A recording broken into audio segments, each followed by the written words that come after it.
Bendito Padre, pues te damos muchas gracias por, por esta oportunidad de estar reunidos en tu nombre. Eh, Sabemos que tú estás entre nosotros, aún con esta maravilla de la tecnología moderna, del Zoom, que cada quien estamos a kilómetros, pero tú estás en medio de todos. Es maravilloso, Padre, saber que tú estás y te damos muchas gracias. Te pedimos que nos llenes de tu espíritu y pues nos des espíritu de sabiduría para poder entender, discernir y guíes a Miguel para poder recibir estas enseñanzas. Te pedimos también quien todavía se va a conectar, que lo pueda hacer sin ningún problema y todos podamos recibir esta bendición. Gracias, Dios, por tu amor, en el nombre de Jesús. Amén. Amén. Amén. Bien, pues vamos a continuar con nuestro estudio. Y fíjense que lo bueno, ahora que estaba retomando, viendo, pasando, eh, la parte que vamos a ver hoy precisamente es una parte que es la secuela del pecado. Recuerden que estamos en el capítulo, bueno, en la parte de la disposición de Dios hacia el pecador. Siempre Dios será propicio cuando se le busca, pero una de las consecuencias del pecado, y este es otro subtítulo, es entregados a la miseria. O sea, todos los hombres pecamos y resultan innumerables e indescriptibles las miserias que experimentamos en la vida. Yo siempre que estoy estudiando cosas como estas, me acuerdo que el Señor Jesús dijo, en el mundo tendréis aflicción, pero confiad, yo he vencido al mundo.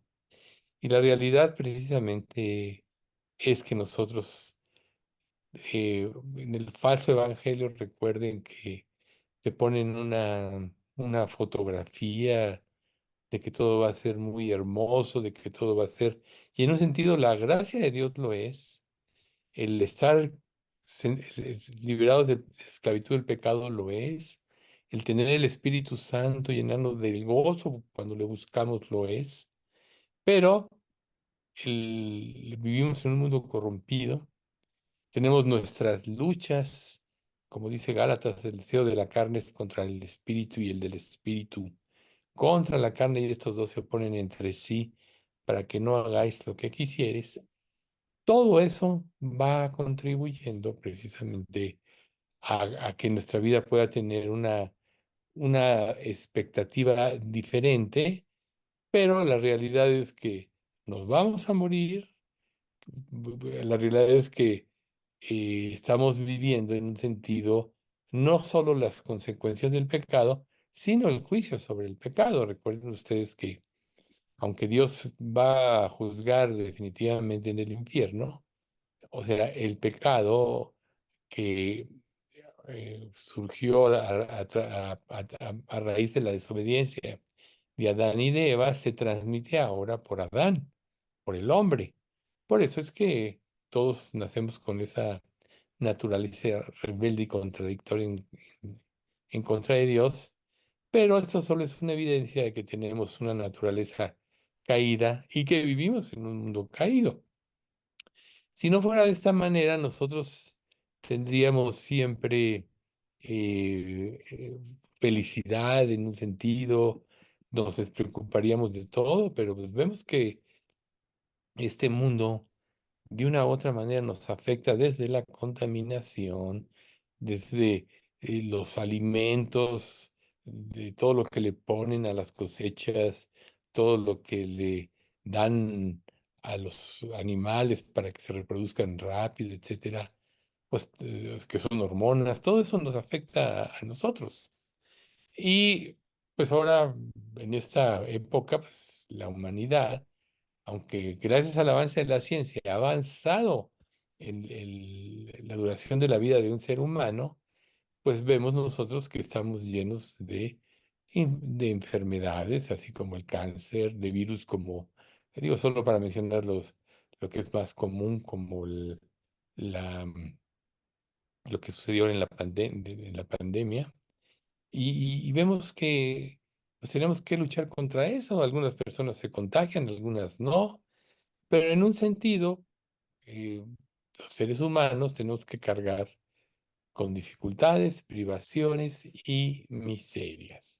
Entonces, a veces es muy difícil explicar todo este tipo de cosas porque en un estudio como este nosotros estudiamos para ser edificados, pero también Dios quiere que nosotros entendamos lo que es el resultado del pecado y cómo la sabiduría de Dios es absoluta y Él pues ha traído un juicio. Ahora, si nosotros en el pecado no tuviéramos problemas, viviéramos felices, jamás estaríamos con Dios.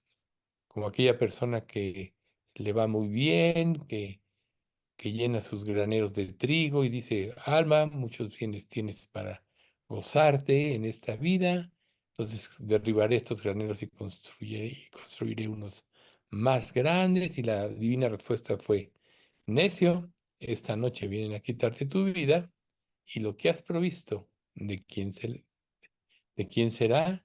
Entonces, no hay en un sentido una garantía. Por ejemplo, poner el corazón en las cosas de esta vida, pues es hacernos un fraude, porque todo se va a quedar el día que el Señor nos lleve a su presencia o que alguien incrédulo se vaya al infierno. Como dijo Job, desnudo salí del vientre de mi madre y desnudo me iré. Jehová dio, Jehová quitó. Entonces, no, Dios no quiere que pongamos el corazón en las cosas de esta vida, sino en Él. Y aún como creyentes tenemos que confiar en su sabiduría infinita. De otra manera, ¿qué es lo que qué es lo que vamos a hacer? Acusar a Dios de crueldad.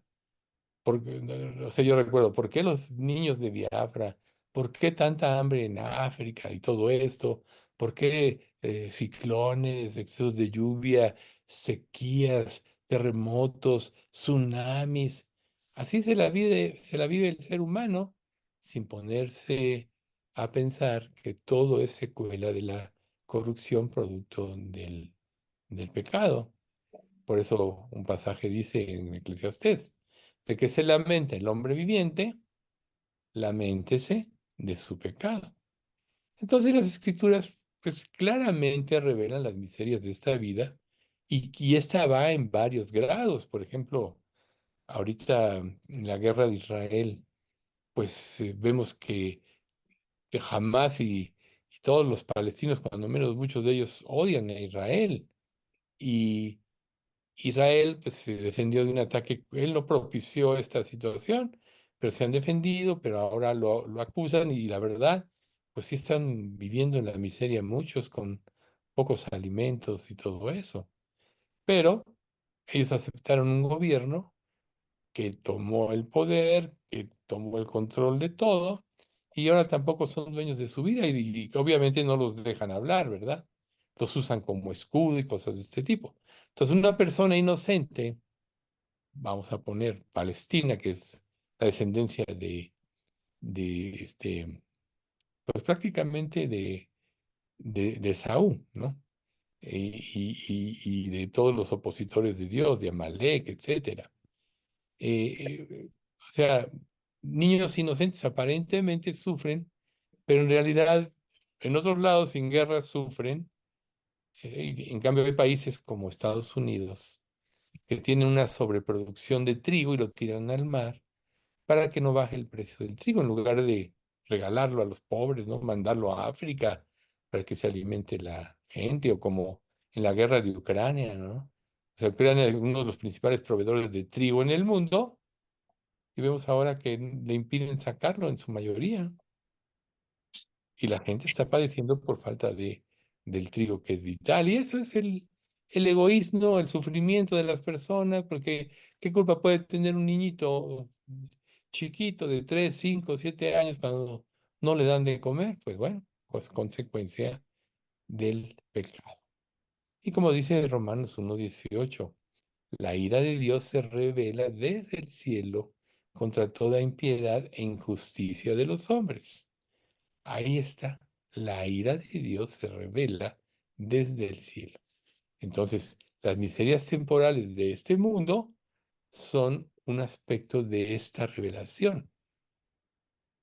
Nunca debemos de quitar la vista, ya como creyentes, del sacrificio de Cristo, como un paréntesis, porque Dios, sabiendo todo esto, decidió hacerse hombre y darse o sea, descargar sobre él o ponerse en nuestro lugar en el juicio por el pecado, y eso es lo más grande y espantoso que puede haber.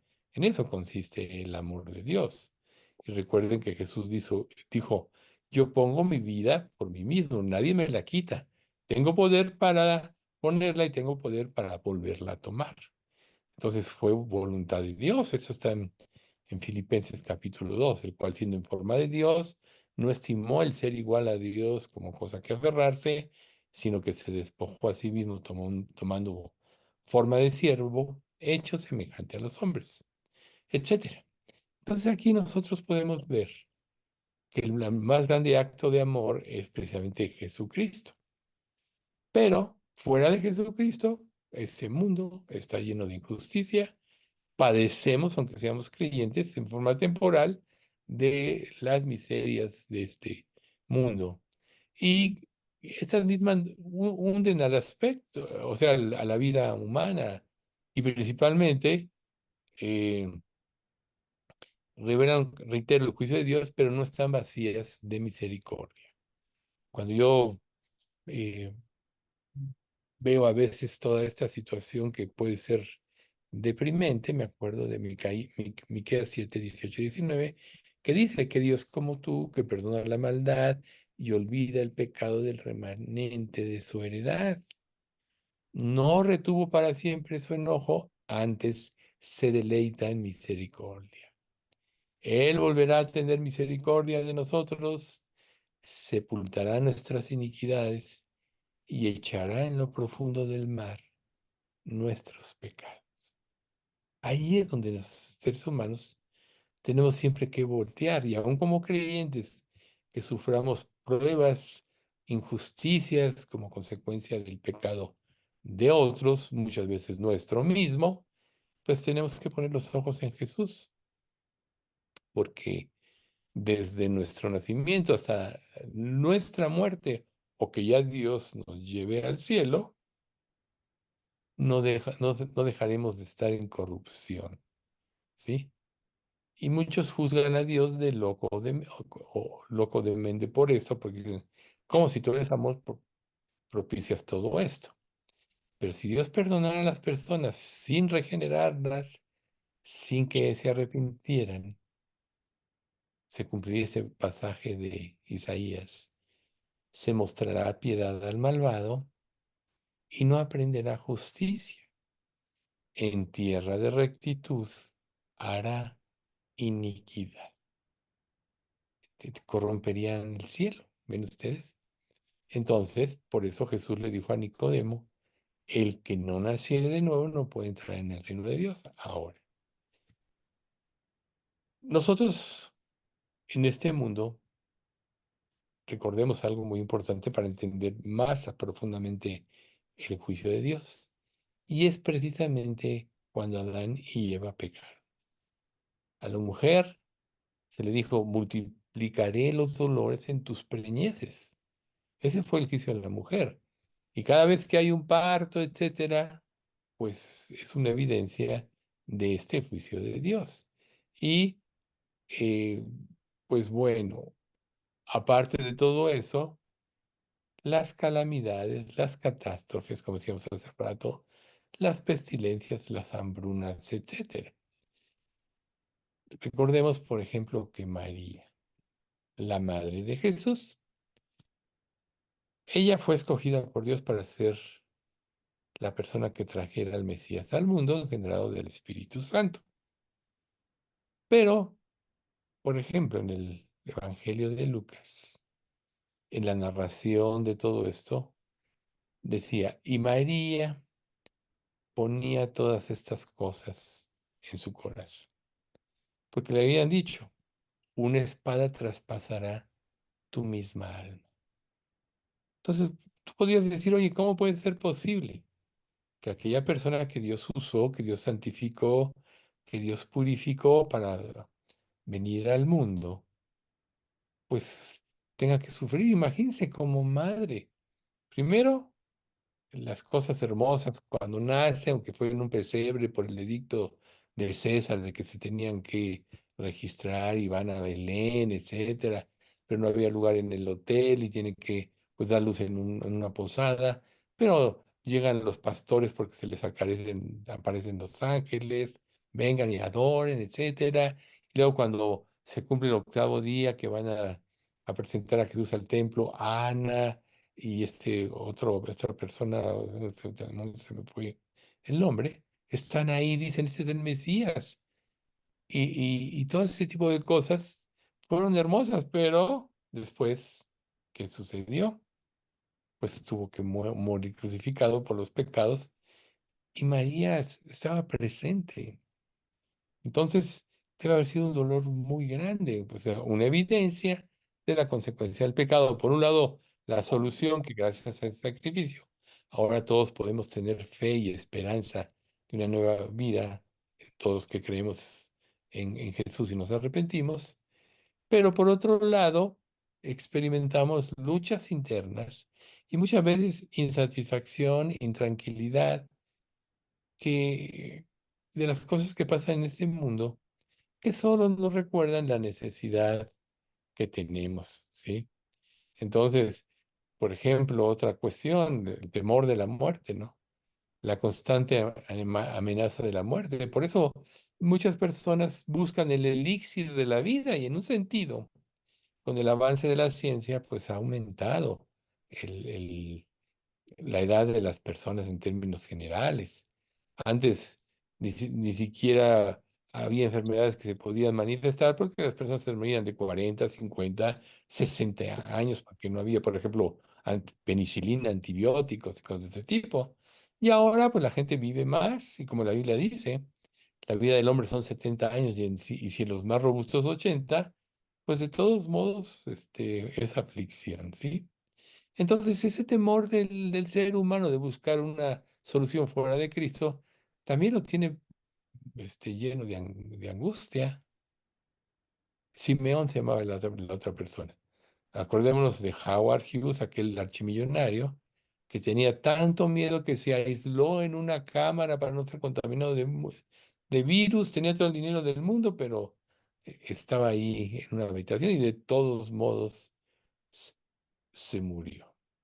Entonces, esta es la cuestión. Estamos perdidos, necesitamos ser encontrados. ¿Por quién? Por Dios, recuerden. Nosotros le amamos a Él porque Él nos amó primero.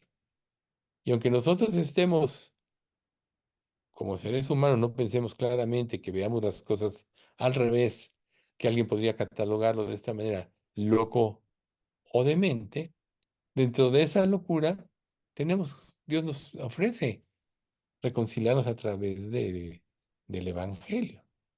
Si no, por ejemplo, en Corintios en capítulo 1, la palabra de la cruz es locura a los que se pierden, pero a los que se salvan, esto es a nosotros, es poder de Dios, ¿sí? Va en contra de la lógica humana, por eso es que los fariseos, saduceos, intérpretes de la ley, los herodianos, que eran judíos que se identificaban con el Imperio Romano, etcétera, todos se unieron contra Jesús porque no hallaba cabida la palabra de Dios en sus corazones. Cuando Dios nos busca, lo único que Dios quiere es que nos pongamos de acuerdo con Él. Yo diría, la forma más sencilla del arrepentimiento es ponerse de acuerdo con Dios. Todo lo que dice la Biblia. No hay justo ni uno, no hay quien entiende, etcétera. Pero a veces, precisamente por esa naturaleza rebelde y contradictora, le impide al hombre ceder a Dios y le priva de entender que está caído y que necesita ser levantado. que está dislocado y torcido y necesita ser encajado, así como usando el ejemplo de Memo de su rodilla, ¿no? Lo que tuvieron que hacerle. Está desfigurado y necesita ser transformado. Por eso es que cuando nosotros nos convertimos, Dios empieza a trabajar a través de las circunstancias que vivimos para hacernos semejantes a Cristo, lo que podríamos llamar el proceso de la santificación. Cristo vino a este mundo,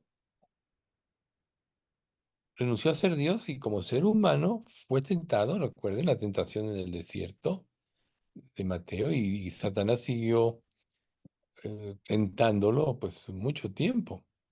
Jesús tuvo que luchar con su naturaleza humana, tuvo que someterla a Dios. Y esa es la solución. Si nosotros, por ejemplo, no hallamos la felicidad, que es la verdadera felicidad, en hacer la voluntad de Dios, nunca vamos a ser felices en nada. Porque ¿quién es el que da la capacidad de disfrutar de la creación que nos dio? Dios. La esclavitud al pecado nos lo impide, por eso somos esclavos. Pero Jesús nos liberó y conoceréis la verdad y la verdad os hará libres. Entonces, vivir como Cristo vivió nos hace libres de esa esclavitud. Vivimos en un mundo corrompido, pero cambia nuestra mente, cambia nuestra perspectiva de la vida y de las cosas. Y entonces podemos aprender a pensar como Cristo piensa, que ese debe ser el objetivo que debemos de tener todos los creyentes. Vamos a ver Génesis 3 del 16 al 19, que precisamente es donde está el juicio sobre Adán y Eva. A la mujer le dijo, multiplicaré en gran manera los dolores en tus preñeces. Con dolor darás a luz los hijos. Y tu deseo será para tu marido, y él se enseñoreará de ti. Ese es parte del juicio. Pero el hombre no quedó atrás, y al hombre le dijo, por cuanto obedeciste a la voz de tu mujer y comiste del árbol de que te mandé diciendo, no comerás de él, maldita será la tierra por tu causa. Con dolor comerás de ella todos los días de tu vida. Espinos y cardos te producirá, y comerás plantas del campo.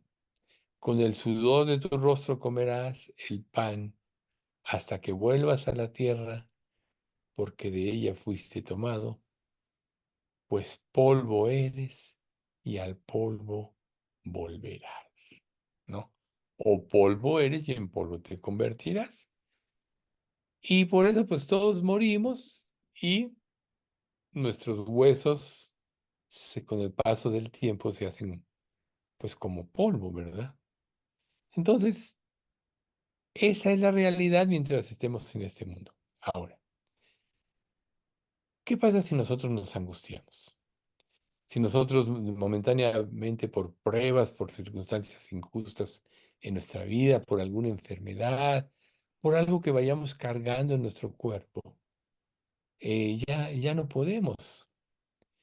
Siempre recuerden que después del capítulo 11 de Hebreos, donde se describen los campeones de la fe, en el capítulo 12 empieza.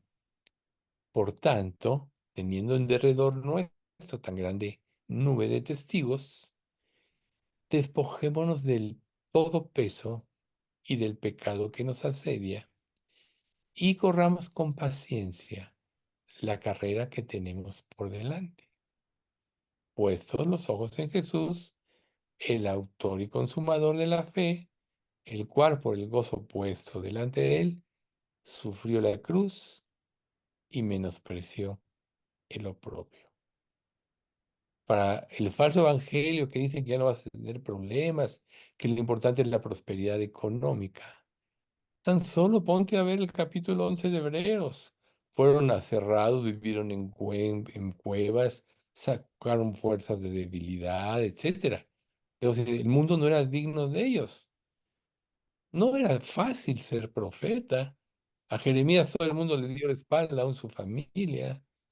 Y esa es la historia. Recuerden cuando Jesús llega a su tierra, que casi no puede hacer milagros por la incredulidad de ellos. Y les dice, todo profeta no es reconocido en su causa ni por los suyos. Nunca ha sido así. Seguramente tú como creyente habrás experimentado esto con tu familia. En parte a ti te ven en tu historial de pecado y todo lo que hiciste y no pueden ver muchas veces el cambio de Dios que hay en tu vida, a menos que pueda ya ser evidente o que Dios toque el corazón de nuestra familia. Preocupémonos si los que nos rodean no ven el cambio en nuestra vida y cuestionémonos, ¿por qué en mi vida no tengo los frutos de, eso es como paréntesis, no tengo los frutos del Espíritu? Amor, gozo, paz, paciencia, benignidad, este, bondad, fe, templanza y dominio propio. Si no los tienes, recapacita y a lo mejor piensas que eres salvo y no eres salvo. Por eso tenemos que estar analizando. Este es un paréntesis. Pero el caso es que la miseria es una consecuencia del juicio de Dios. Pero nunca se nos olvide, reitero, su misericordia. Entonces, ¿en qué consiste este juicio? Solo vamos a enfatizar a la mujer, multiplicaré en gran manera los dolores en el parto. El hombre, no comerás de él, maldita será la tierra por tu causa. Con dolor comerás de ella todos los días de tu vida. Entonces, ¿por qué es tan importante analizar todo esto? ¿Qué sentido tiene? Porque una persona se podría deprimir diciendo, oye, pues todo lo que sobreviene. Pero ¿por qué es importante analizar todo esto?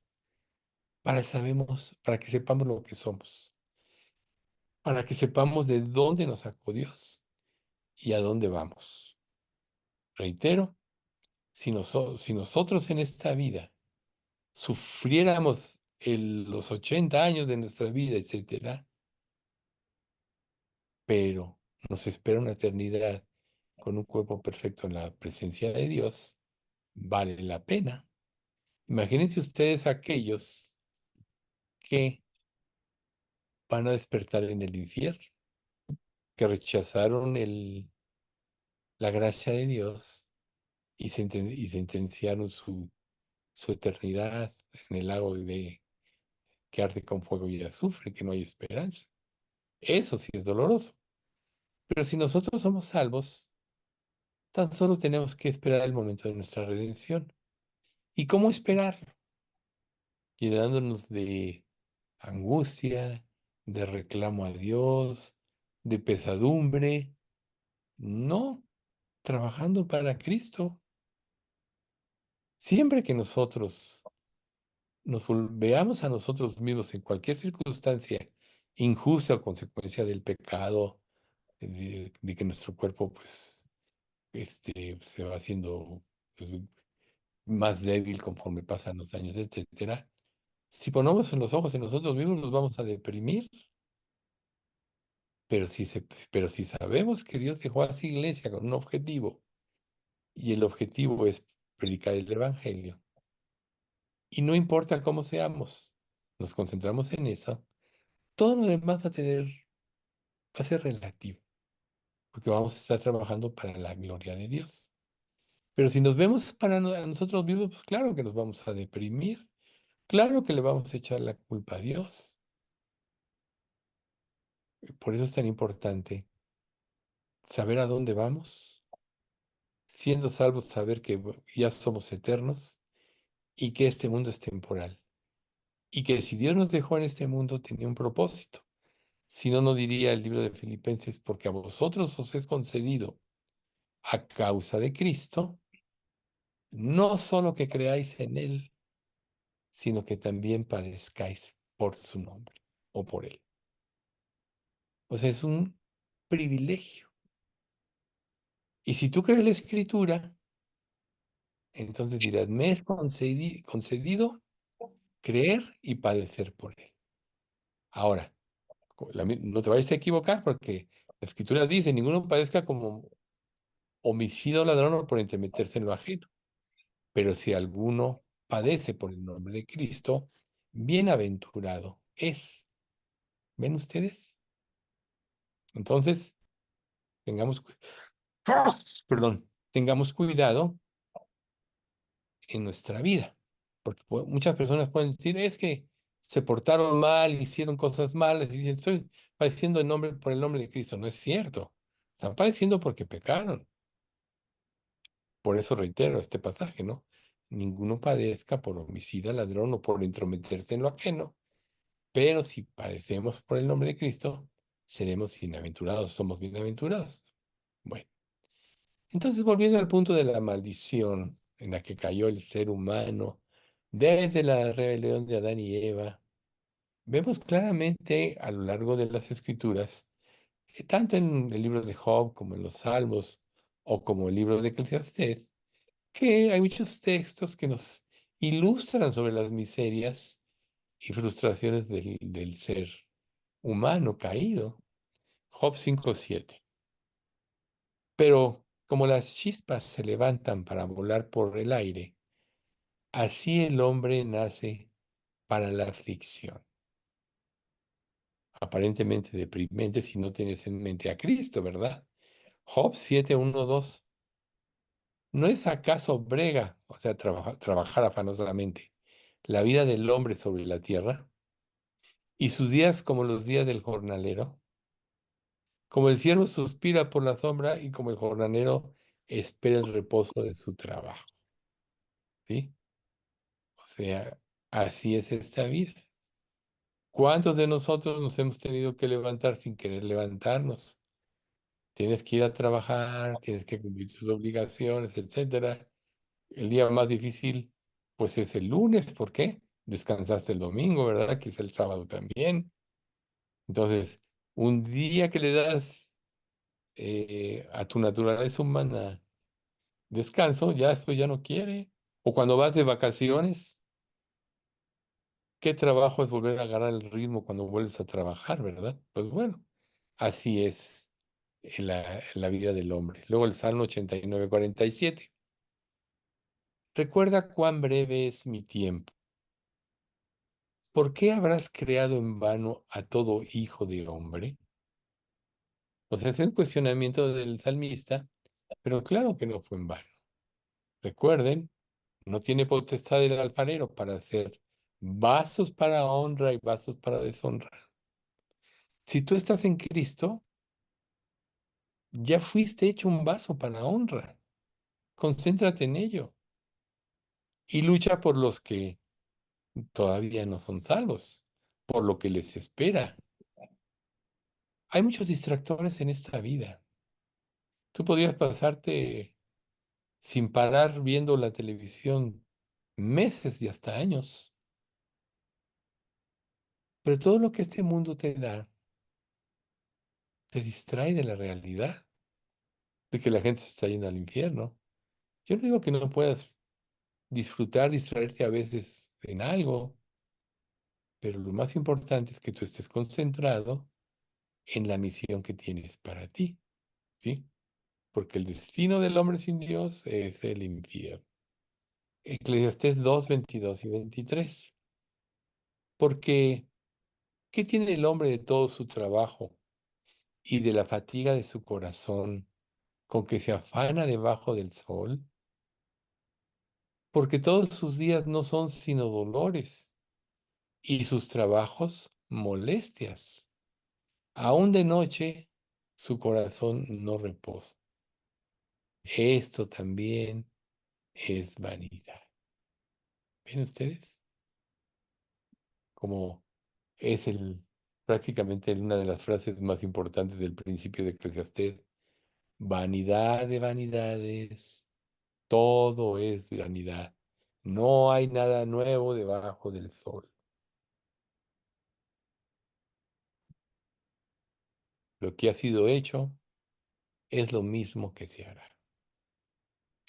A lo largo de las generaciones el ser humano ha experimentado. Sin embargo, ahora nosotros que somos definitivamente la última generación y que sin duda alguna nos va a tocar ver ser arrebatados por Cristo, aún nosotros como última generación tenemos, digo, a diferencia de generaciones anteriores, una luz incandescente de cosas cumplidas y de todas las ayudas tecnológicas que nos ayudan a compenetrarnos más en la palabra. Somos la generación más responsable porque todo se está cumpliendo, estamos viendo con nuestros ojos. ¿Por qué distraernos en afanes de la vida que no aprovechan ni libran, como dice la misma Eclesiastés, porque son vanidades, ¿no? Bueno, vamos a pasar al siguiente, que es subtítulo, Sujetos a la muerte. Hace rato decíamos que una de las cosas que el ser humano busca con mayor afán, sobre todo aquellos que ya aparentemente lo tienen todo, pero saben que la vida se les acaba, es el elixir de la vida, del cual no van a poder escapar porque todos morimos. Entonces podemos ver a grandes hombres ante la humanidad, filósofos, etcétera, que dijeron muchas verdades, pero todos están muertos hoy. Entonces, la evidencia más grande para nosotros de la ira de Dios a causa de la rebelión del ser humano, Adán y Eva, en principio, contra Dios es o fue la muerte física. Imagínense ustedes, Adán como el primer ser viviente, que tenía un cuerpo perfecto. No conocía lo que era el dolor, no conocía lo que era la enfermedad, todo, todo, y tenía una relación con Dios, todo lo tenía. ¿Alguna vez ustedes han experimentado lo que es la perfecta salud? Yo creo que pocos, o casi ninguno, porque siempre hay cosas de nuestra naturaleza que nos agobian, nos achacan. Pero Adán lo tenía todo. Ahora cuando desobedece y empieza a morir, ¿no? Aunque todavía vivió cerca de 1000 años, la Biblia no nos dice cuánto había vivido antes, porque recuerden que le puso nombre a todas las criaturas de la tierra, etcétera. Y luego dijo, no es bueno que el hombre esté solo, ya trajo ayuda idónea, que fue Eva. Pero imagínense cuando él empezó a morir, cuando empezó a sentirse enfermo, cuando engendró hijos y el hijo primogénito mata a su segundo hijo, ¿no? Cuando Caín mata a Abel. El dolor y sufrimiento que experimentó. Lo bueno de todo esto es que Dios les mostró la salvación, pero debe haber sido un cambio trascendental, como lo va a hacer para nosotros cuando vayamos a la presencia de Cristo, que Dios nos dé un cuerpo perfecto. Como dice el 1 de Juan capítulo 3, mirad cuál amor nos ha dado el Padre para que seamos llamados hijos de Dios. Por eso el mundo no nos conoce, porque no le conoció a Él. Amados, ahora somos hijos de Dios y aún no se ha manifestado lo que hemos de ser, pero sabemos que cuando Él se manifieste, seremos semejantes a Él porque le veremos tal cual Él es. Ese día, cuando seamos arrebatados a su presencia y seamos revestidos de nuestra nueva naturaleza, un cuerpo perfecto, no vamos a tener idea de lo que es. ¿Por qué no enfocar nuestra mente en estas cosas y no en las miserias de la vida? Eclesiastés 9:27, que es un pasaje muy claro, y de la manera que esté establecido para los hombres que mueran una sola vez y después de eso el juicio. O sea, si nosotros nos concentramos en que Dios nos ha dado vida eterna y nos gozamos en Él y en el plan que Él tiene para nosotros en esta vida, cuando menos lo pensemos, ya estaremos en las manos del Señor, en la presencia del Señor, y todo habrá acabado. ¿Quién sabe si todas las personas que han muerto creyentes a lo largo desde Adán y Eva, a lo largo de estos miles de años, de esos 6.000 miles de años más o menos, para ellos es como murieron y luego ya viene el juicio o su revestimiento, porque ya no existe el tiempo. No sabemos. Quizás hasta que muramos lo vamos a saber, pero quizá nos pase así. ¿O acaso no dice la escritura, hablando del tiempo del ser humano, que para Dios un día son como 1.000 años? A lo mejor ya vas a despertar a su semejanza, pero qué triste es ver a aquellos que no conocen al Señor. Por eso Dios quiere cambiarnos, cargarnos de convicción, de cargo por los perdidos. Y para que los perdidos puedan escuchar, nosotros debemos atraerlos a nosotros. Por ejemplo, en la vida de Jesús, claro, nosotros no tenemos ese poder sanador, pero Señor, si quieres, puedes limpiarme, aquel que tenía lepra. Quiero, sé limpio. No. La viuda de Naín ni siquiera le dijo a Jesús, y cuando Jesús vio que era su único hijo, lo llevaban, paró la procesión y revivió al muerto o a la hija de este eh, eh, capitán romano, como Jesús la resucitó también, ¿no? Porque creyó, pero él tenía cuidado de las personas. Entonces, ¿cómo es nuestra relación con nuestro prójimo? Si solo nos vemos a nosotros mismos y queremos que la gente nos rinda, vamos a encuadrar en una palabra que no a mucha gente le gusta: narcisismo.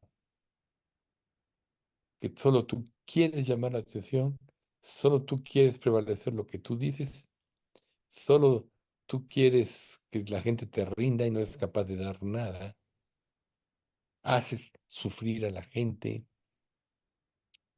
Eso no tiene nada que ver con los frutos del Espíritu. ¿Ven ustedes?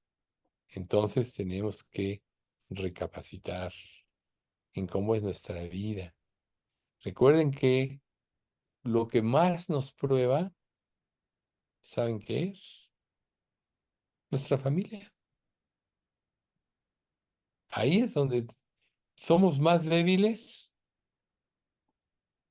y es donde quizá más tengamos que luchar. Pero ¿cómo luchar tú en tus fuerzas? No. Decir, voy a producir o levantar yo mi testimonio por ti mismo. No. El testimonio lo hace Jesús, pero lo hace porque vivas para Él, porque te goces en Él, porque apropies sus verdades, porque te sumes a sus planes como iglesia, etcétera, ¿no? Pero la realidad es que toda la raza humana enfrentarán la terrible realidad que morirán. ¿Y qué va a suceder con los que mueran sin Cristo? Bueno, entonces no importa la grandeza, posición social, poder económico, no importa quiénes sean, todos se van a morir.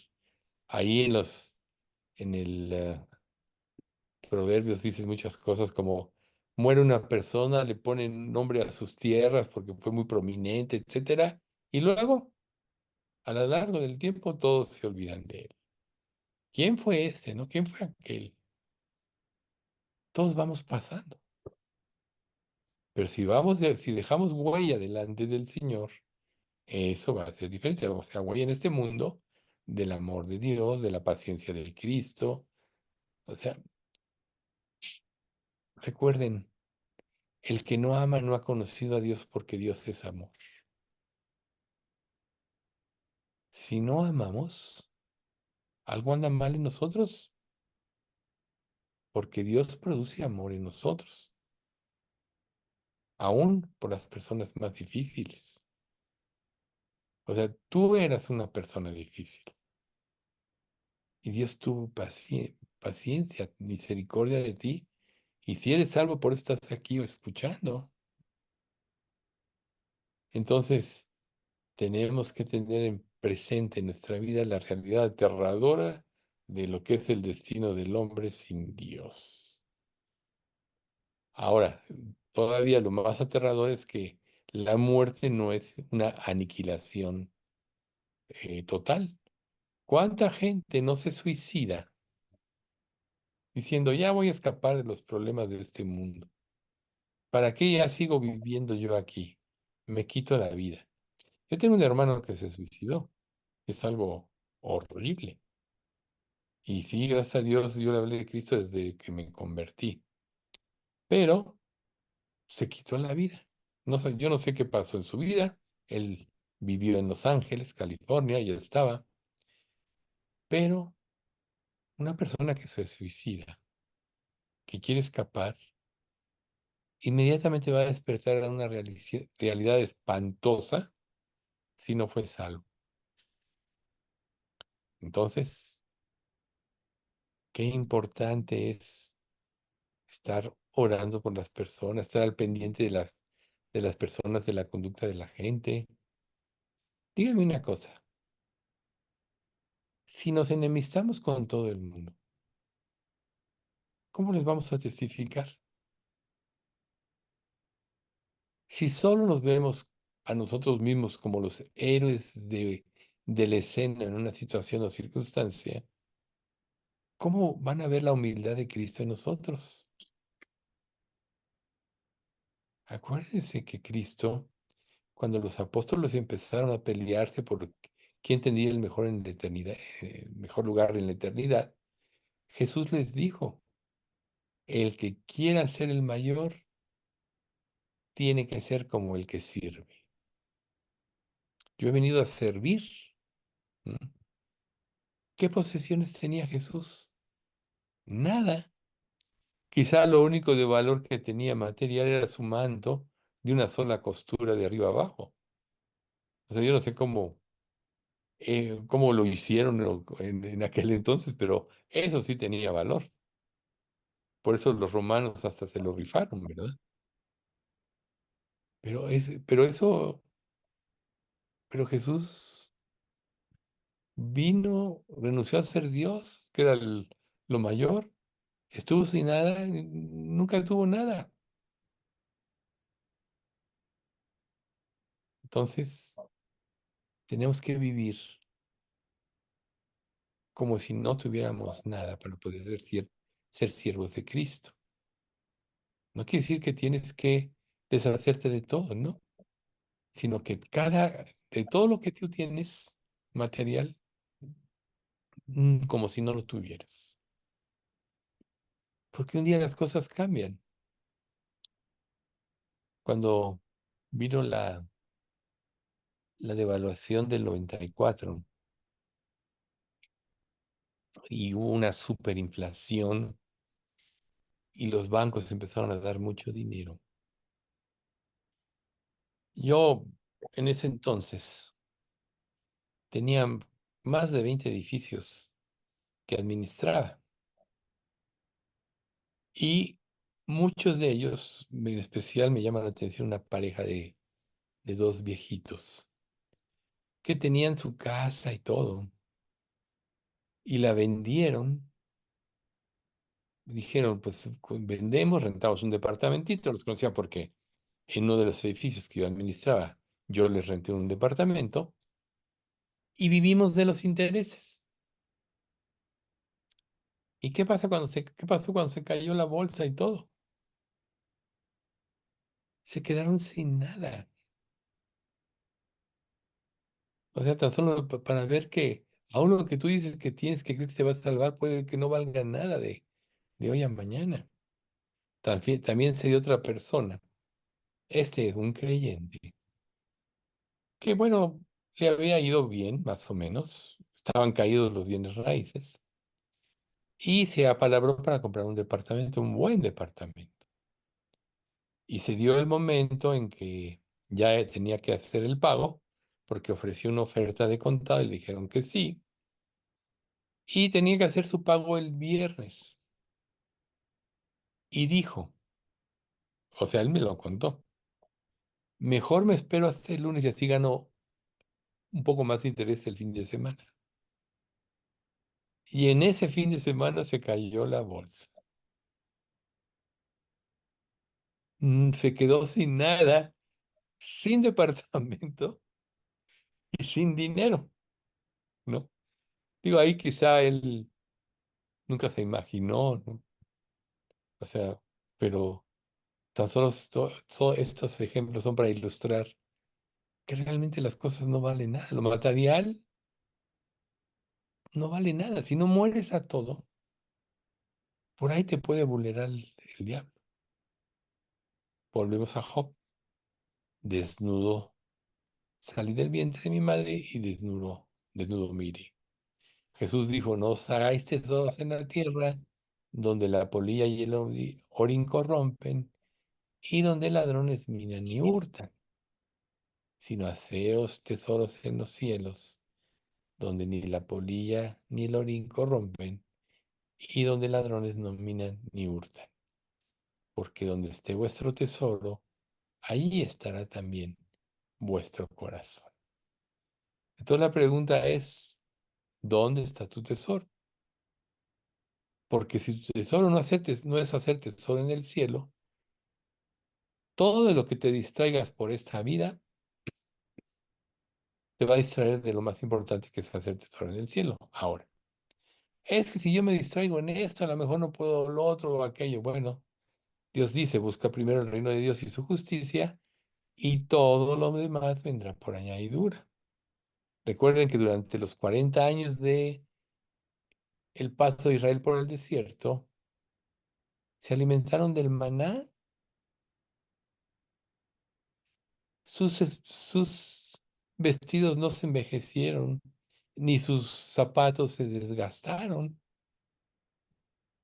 pero cada día tenían que esperar de Dios el alimento necesario, tan solo para que tomemos conciencia de que todos los seres humanos se van a morir, pero que no acaban las cosas en esta vida, y aunque una persona ponga su corazón y le vaya bien y sea exitoso en esta vida, de nada le va a valer toda su riqueza el día que se muera.